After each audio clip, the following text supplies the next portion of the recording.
Finally কিন্তু অনেক জল্পনা কল্পনা শেষে সৌদি আরবের রিয়াদে 18টি দেশের 18টি দলের নামি দামি স্পোর্টস প্লেয়ারদের নিয়ে শুরু হয়ে গেল ফ্রি ফায়ার ওয়ার্ল্ড কাপ 2025। আর এই ওয়ার্ল্ড কাপে সৌদি আরবের রিয়াদে বসে আমাদের বাংলাদেশের হয়ে প্রতিনিধিত্ব করতেছে টিম রেড হক। Red Hawks! Bangladesh bold entry. Hot drops, hotter M.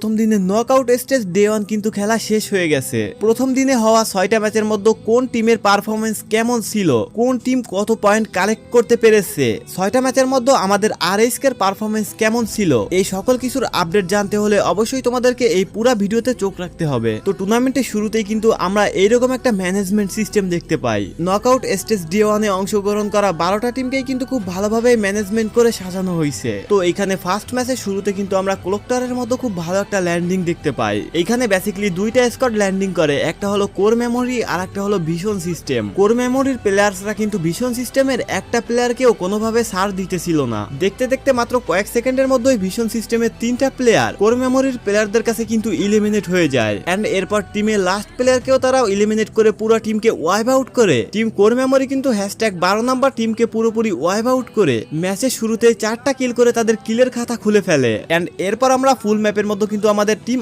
RSK কে দেখতে পাই। তারা কিন্তু মোস্ট অফ দা টাইম মিলের দিকে ল্যান্ডিং করলেও এইবার কিন্তু তারা তাদের ল্যান্ডিং এর জায়গা পরিবর্তন করে ফেলেছে। আরএসকে 3টা প্লেয়ার রিমনাম ভিলেজে থাকলেও কিন্তু আরেকটা প্লেয়ার রয়েছে হ্যাঙ্গারে। তারা কিন্তু সবাই এক জায়গায় নামেনি, একটা প্লেয়ারকে আলাদা একটু দূরে সরিয়ে দিয়েছে। যাই হোক, ম্যাপের মধ্যে একটু ভালোভাবে লক্ষ্য করলে দেখতে পারবা আরএসকে টিমের একটু সামনে ক্লক টাওয়ারের মধ্যে একটু আগেই কিন্তু দুইটা টিমের বিশ্বযুদ্ধ হয়ে গেছে। এন্ড নেক্সটে কিছুক্ষণ পর আমরা কিন্তু আরএসকে এর সাথে টিম ফ্যালকনের ধামাকাদার একটা ফাইট দেখতে পাই। ফার্স্টে আরএসকে টিমের কুট্টুস কিন্তু টিম ফ্যালকনের একটা প্লেয়ারকে নকডাউন করে দেয়। এন্ড ওইটাকে ফিনিশ করার সাথে সাথে টিম ফ্যালকনের কিন্তু আরো একটা প্লেয়ারকে তারা নকডাউন করে দেয়। এইভাবেই টিম আরএসকে কিন্তু ক্লক টাওয়ারের নিচে বসে টিম ফ্যালকনের তিনটা প্লেয়ারকে এলিমিনেট করে দেয়। বাট টিম ফ্যালকনের 4 নাম্বার যে প্লেয়ারটা বেঁচে ছিল ওই প্লেয়ারটা আবারও তাদের প্লেয়ারদের সকলকে রিভাইভ দিয়ে রিকভারি করে নেয়। এরপর কিছু সময় কিন্তু সকল টিমের প্লেয়ার্সরাই মোটামুটি হোল্ড করেছিল, তেমন একটা বড়সড় ফাইটে তারা কিন্তু জড়ায়নি, আর হাইলাইট করার মতো তেমন বড়সড় ফাইট হয়ওনি। এরপর ওই ম্যাচের এট দ্য লাস্ট মোমেন্টে জোন এসে হোল্ড করে কিন্তু আমাদের ফ্যাক্টরির উপর।